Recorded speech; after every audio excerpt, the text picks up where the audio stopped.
Non, c'est pas foutu dès lors que, si vous me permettez cette expression. Hein, Oui, mais c'est moi qui le... Oui. moi, je suis député. Bon, voilà, j'ai été élu il y a 1 an sur la base d'un programme politique. J'ai été élu au premier tour par les électeurs de ma circonscription. Ce programme, il porte l'abrogation de la réforme de la retraite. Demain, je vais défendre avec fidélité cette mesure à l'Assemblée nationale en votant la censure. Je crois que partout en France, les électrices et les électeurs, quelle que soit leur orientation politique, attendent de leurs représentants qu'ils respectent leurs paroles, qu'ils tiennent leurs engagements. Demain, les députés insoumis, écologistes et communistes, élus sous la bannière du NFP, vont tenir leur engagement face aux 9 millions d'électeurs. Mais le PS vous dit, on tient notre engagement, c'est une première étape vers l'abrogation. C'est d'abord la suspension. Alors, c'est pas une suspension. D'abord, c'est un décalage d'1 an de la mise en œuvre de la réforme Borne de la retraite à 64 ans, à l'issue duquel, pour 47 millions de Français, la retraite sera à 64 ans. Mais je voudrais vous expliquer pourquoi cette suspension, cette pseudo-suspension n'interviendra jamais.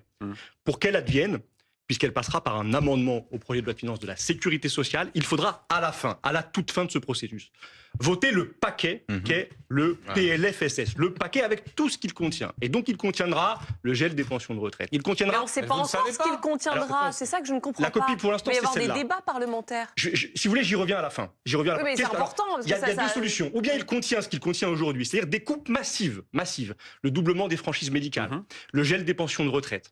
Ou bien, ça, c'est la copie Le Cornu. Ou bien il est transformé par la majorité de droite et d'extrême droite de l'Assemblée. C'est-à-dire qu'il y a la suppression de l'AME, qui est une folie du point de vue de la santé publique. L'aide médicale d'État. Il y a une majorité probablement. Il y a une majorité à l'Assemblée nationale.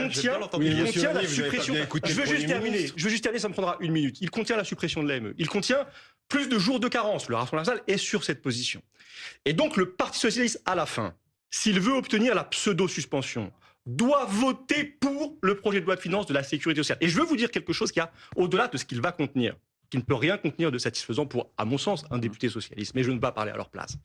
Quand on vote le budget, quand on vote pour le budget, on s'inscrit dans la majorité. C'est donc impossible, quel que soit le contenu de ce PLFSS, que les socialistes votent ce budget, c'est-à-dire entre dans la majorité d'Emmanuel Macron et de M. Le Cornu. Voilà pourquoi il n'y aura, M. Svitek, jamais de suspension de la réforme de la retraite.